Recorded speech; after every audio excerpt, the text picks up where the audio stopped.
জয় যিশু। আজ 22শে জুন। আজ মাতা মণ্ডলীতে পালন করা হচ্ছে খ্রিস্টের পুণ্যতম দেহ রক্তের মহাপর্বদিন। প্রথম পাঠ আদি পুস্তক হতে আজকের বাণী পাঠ 14 অধ্যায় 18 থেকে 20 পদ। রাজর্ষি মেলখিসেদেক ঈশ্বরকে রুটি ও ঢ্রাকারস নিবেদন করলেন। যুদ্ধে বিপক্ষ রাজাদের ছিন্ন ভিন্ন করার পর আব্রাহাম যখন দেশে ফিরে আসছিলেন, তখন সালেমের রাজা মেলখিসেদেক রুটি আর ঢ্রাকারস নিয়ে এগিয়ে এলেন। তিনি তো পরাৎপর ঈশ্বরের যাজক ছিলেন। তিনি আব্রাহামকে আশীর্বাদ করে বললেন, আশীষ ধন্য হোক আব্রাহাম। স্বর্গমর্তের স্রষ্টা স্বয়ং পরাৎপর ঈশ্বরের আশীর্বাদে ধন্যই হোক তিনি। ধন্য ধন্য পরাৎপর ঈশ্বর। তিনি তো আপনার যত শত্রুকে আপনার হাতে তুলে দিয়েছেন। তখন আব্রাহাম লুণ্ঠিত সব কিছুর 10 ভাগের 1 ভাগ তাকে প্রণামী দিলেন। প্রভুর বাণী। ঈশ্বরকে ধন্যবাদ। সাম সঙ্গীত 110 অধ্যায় 1 থেকে 4 পদ। ধো ওগো প্রভু, চিরকালের মতো যাজক তুমি। ভগবান তো আমার প্রভুকে বলেছেন, এসো আমার ডান পাশেই বসো তুমি। তোমার শত্রুদের যতক্ষণ না করে রাখি আমি তোমার পাদপীঠ।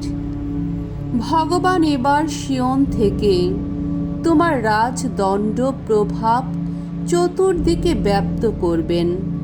যত শত্রুর মাঝখানে তুমি প্রভুত্ব করবে। যেদিন জন্ম নিয়েছ তুমি, সেদিন থেকেই পেয়েছ তুমি রাজকীয় অধিকার।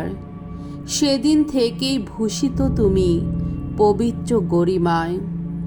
ভোরের আগেই মাতৃগর্ভ থেকে জন্ম দিয়েছি তোমায়। ভগবান শপথ করেই বলেছেন, আর এই শপথের পরিবর্তন হবে না কোনো দিন। বলেছেন তিনি, মেলখিসেদেকের রীতি অনুসারেই যাজক তুমি চিরকালেরই মতো। দ্বিতীয় পাঠ করিন্থীয়দের কাছে প্রেরিত পলের প্রথম পত্র হতে আজকের দ্বিতীয় বাণী 11 অধ্যায় 23 থেকে 26 পদ। খ্রিস্ট যজ্ঞের প্রতিষ্ঠা কাহিনী। প্রিয়জনেরা, আমি প্রভু যিশুর কাছ থেকে যে শিক্ষা পেয়েছি, যে শিক্ষা তোমাদের কাছে সম্পাদনও করেছি, তা তো এই যে রাত্রিতে প্রভু যিশুকে শত্রুর হাতে তুলে দেওয়া হয়েছিল, সেই রাত্রিতে তিনি হাতে 1খানা রুটি নিলেন। তারপর ঈশ্বরকে ধন্যবাদ জানিয়ে সেই রুটিখানি ছিঁড়ে টুকরো টুকরো করলেন। তারপর তিনি বললেন, এ আমার দেহ, যা তোমাদেরই জন্যে। তোমরা আমার স্মরণেই এই অনুষ্ঠান করবে। তেমনিভাবে ভোজনের শেষে তিনি পান পাত্রটিও নিয়ে বললেন, এই পাত্র আমার রক্তে স্থাপিত নবসন্ধি। তোমরা আমার স্মরণেই এই অনুষ্ঠান করবে। যতবার এই পাত্র থেকে পান করবে, ততবারই। বাস্তবিক যতবার তোমরা এই রুটি খাও আর এই পাত্র থেকে পান করো, ততবার তোমরা তো প্রভুর মৃত্যুর কথাই ঘোষণা করো, যতদিন না তিনি আসেন। প্রভুর বাণী। ঈশ্বরকে ধন্যবাদ। বাণী বন্দনা। জয় জয় প্রভুর জয়। আমি পরম অন্ন, স্বর্গ থেকে নেমে আসা জীবনময় অন্ন। এই অন্ন গ্রহণ করে যারা, অনন্তকাল বেঁচেই থাকে তারা। জয় জয় প্রভুর জয়।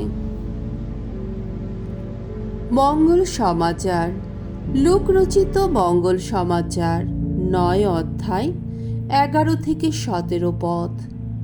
প্রভু যীশু ভক্ত মানুষের মুখে তুলে দিলেন ক্ষুধার অন্ন। একদিন যীশুর কাছে বহু লোক এসে হাজির হলো। যীশু তখন ঐশ্ব রাজ্যের বিষয়ে নানা কথা তাদের শোনাতে লাগলেন এবং সেই সব মানুষকে সারিয়েও তুলতে লাগলেন যাদের রোগমুক্ত হওয়ার প্রয়োজন ছিল। বেলা যখন পড়ে আসছে, এমন সময় সেই ১২ জন শিষ্য তার কাছে এসে বললেন, এবার আপনি বরং লোকদের যেতে বলুন, যাতে তারা আশেপাশে গ্রামে বা পল্লীতে গিয়ে থাকা খাওয়ার কোনো ব্যবস্থা করে নিতে পারে। আমরা তো এখানে বড় নির্জন জায়গায় রয়েছি। যীশু উত্তর দিলেন, তোমরা নিজেরাই বরং ওদের খেতে দাও।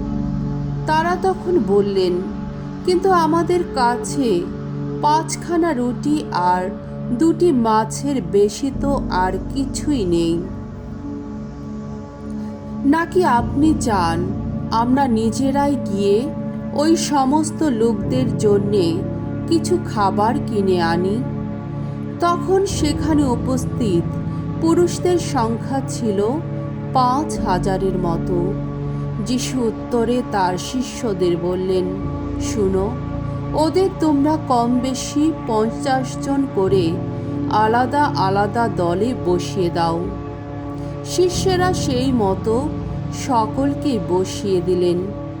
এবার যীশু সেই ৫খানা রুটি আর ২টো মাছ হাতে নিলেন আর স্বর্গের দিকে চোখ তুলে তাকিয়ে তিনি আশীর্বাণী উচ্চারণ করলেন।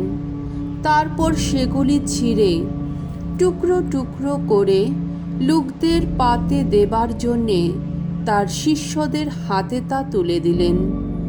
তারা সকলে খেলো, পেট ভরেই খেলো। তারপর লোকদের ফেলে রাখা টুকরোগুলো কুড়িয়ে নেওয়া হলো। মোট ১২টি ঝুড়ি ভরে গেল। প্রভুর মঙ্গলময় বাণী। খ্রিস্ট প্রভু তোমার প্রশংসা হোক।